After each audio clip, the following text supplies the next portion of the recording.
Gracias, señora presidenta. Señor Sánchez, en las últimas 24 horas han muerto 435 españoles. Ya son 21.717 en total. No ha dedicado ni un minuto de su réplica a dar estas cifras. ¿Nos puede decir por qué les oculta? ¿Qué extraño eclipse moral realizan? En su discurso de 8.624 palabras, ni una sola de autocrítica. Dice que su gestión ha sido eficaz. ¿22.000 muertos es eficacia? Su mando único ha sido el multiplicador único de la crisis. Decía el estudio australiano, que usted hoy no ha citado, ni siquiera se ha molestado en manipular, como el de Oxford de la semana pasada, que la velocidad de la propagación del virus en un país es directamente proporcional a la ineficacia de la respuesta de su gobierno. Su portavoz hoy citaba el New York Times. ¿Lo leyó ayer? Dice que España está a la cabeza de muertos per cápita con un porcentaje desorbitado, un 66% más de lo normal. Por si lo leyó el 30 de marzo, los kamikazes de la sanidad española batallan contra el virus. Por si leyó Le Monde, todos ellos periódicos denominados progresistas, el 10 de marzo, España se da cuenta con retraso de la magnitud de la epidemia. The Guardian, 26 de marzo, cómo España dio una respuesta tan equivocada al coronavirus. El Observador de Portugal, 27 de marzo, Pedro Sánchez, el rostro del fracaso y de la irresponsabilidad.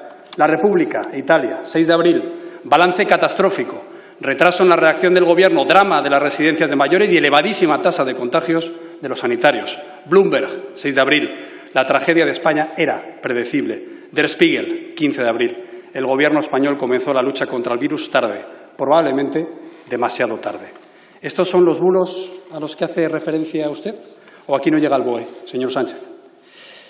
Dice usted que no se trata de apagar el incendio, sino de reconstruir la casa común. ¿Usted pretende quedarse como Nerón, tocando la lira mientras arde Roma? ¿Qué es esto de reconstruir después del incendio? ¿Qué pretende? ¿Que se queme todo? ¿La tierra quemada? ¿Que nos confine en sus casas mientras el incendio avanza para arrasar el empleo, el bienestar social?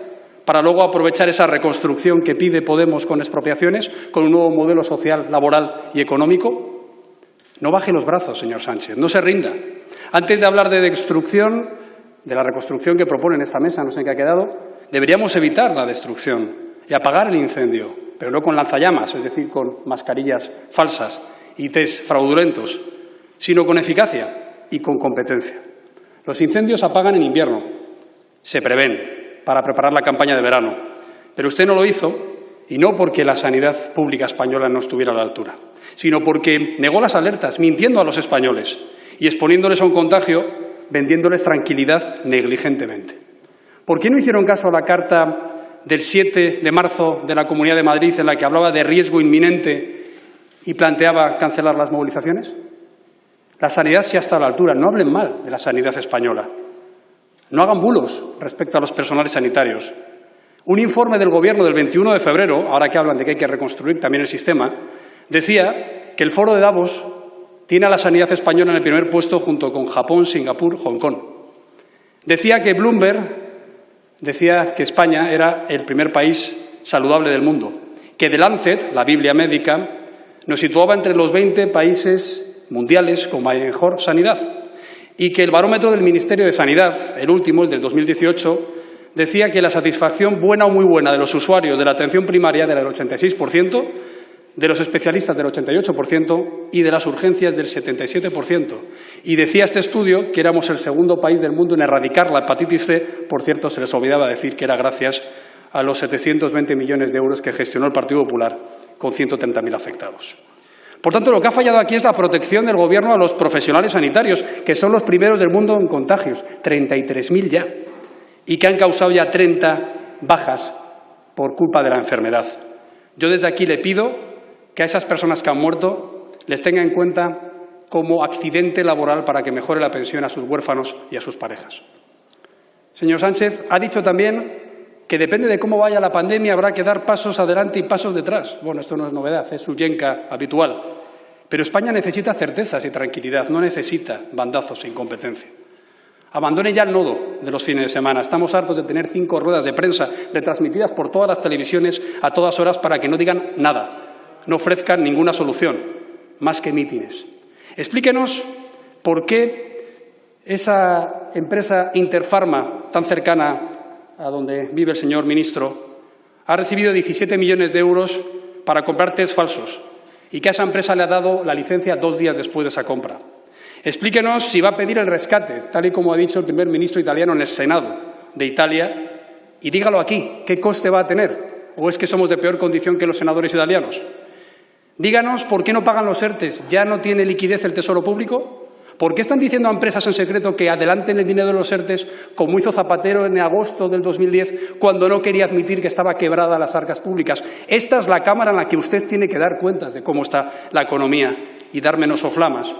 Y díganos de inmediato por qué ha mentido a los españoles. Acaba de decir la Unión Europea a través de Eurostat que ustedes han engañado con el déficit público. No es del 2,64%, es del 2,82%. Ustedes han ocultado 3.000 millones de euros. Dejen de mentir ya. En estas circunstancias ya está bien. Explíquenos cómo... Señor Casado, sí, tendría que terminar, presidenta. por favor. Esa única guerra que libra España, que es en su gobierno, va a acabar. ¿Va a ganar Calviño o Díaz? ¿Va a ganar Iglesias o Escrivá? Su vicepresidente segundo ya asesoró a países como Venezuela, Bolivia y Ecuador en temas económicos. Ya sabemos cómo acabaron. Y ese grito de asaltar los cielos en la plaza Sintagma de Atenas acabó asaltando los cajeros con un corralito que hizo recortar las pensiones, el sueldo de los funcionarios y las prestaciones por desempleo hasta un 40% en Grecia. Y explícanos por qué dice la vicepresidenta cuarta que es maravilloso esto de que caiga el petróleo. ¿Es que sus anteojeras ideológicas no les dejan ver la hecatombe que se avecina? Señor Sánchez, si la unidad fuera el bálsamo de Fierabrás, los países no elegirían regímenes democráticos. La unidad no puede ser acallar a la oposición, ni a las redes sociales, ni a los medios de comunicación, ni a este Parlamento. Lo que hace falta es eficacia. Y dar la cifra de fallecidos oficial, sí, decía la señora Lastra, es que no es competencia del Gobierno. ¿Cómo que no? El registro civil depende del Ministerio de Justicia y no se preocupen porque lo vamos a saber. No me hace comparar el INE, los fallecidos en marzo y en abril este año, a otros años, cuando encima, además, por el confinamiento no hay accidentes de tráfico ni accidentes laborales. Díganlo ya. Evítese eso. Y no mientan diciendo que menospreciamos al personal sanitario. Quien mandó una carta a las consejerías de Sanidad en julio del año 2019 pidiendo recortes en sanidad fue el Ministerio de Hacienda socialista. Tampoco digan que la sanidad privada tiene que ser denostada por ustedes. Su vicepresidenta primera y su secretario de organización, Santos Cerdán, se ha curado en una clínica privada, lo cual nos parece muy bien, pero lecciones a nosotros las justas. Y no diga que somos el país del mundo con más test. Somos el país 29 del mundo en caso de que esos test hayan funcionado. Señor Sánchez, acabo ya. Casado, acabo ya. Yo sí contesto sus preguntas. Han sido 3. De policía no me hable. El partido de Luis Roldán en esta Cámara no hable de fuerzas y cuerpos de seguridad del Estado. De Fedea no hable, porque usted dice que es que se hubieran acotado los contagios con el confinamiento. Claro que se hicieron, pero lo que dice es que si se hubiera puesto en marcha una semana antes, se hubieran evitado 62% de esos contagios. Y acaba diciendo en sus conclusiones que el Gobierno llegó tarde por falta de previsión. Dice que los contagios han ido bajando en esos 45 días. Hombre, solo faltaba. Pero no gracias al Gobierno, sino a pesar del Gobierno y por el esfuerzo que han hecho todos los españoles. Y dice que el problema de España es la población envejecida. ¿Y Japón, que es el país del mundo más envejecido y pegado a China, que solo tiene 300 muertos? Deje de tomarnos el pelo, señor Sánchez. Hay 22.000 muertos españoles que no pueden admitir ya más tomaduras de pelo. Y por último, dice usted que el COVID-19 es un iceberg. En eso tiene razón. Y su Gobierno es el Titanic. Pero no pretenda que nosotros seamos su orquesta. Coja el timón, gestione de una vez, o por lo menos gestione los votos salvavidas, capitán Sánchez. Muchas gracias. Gracias, señor Casado.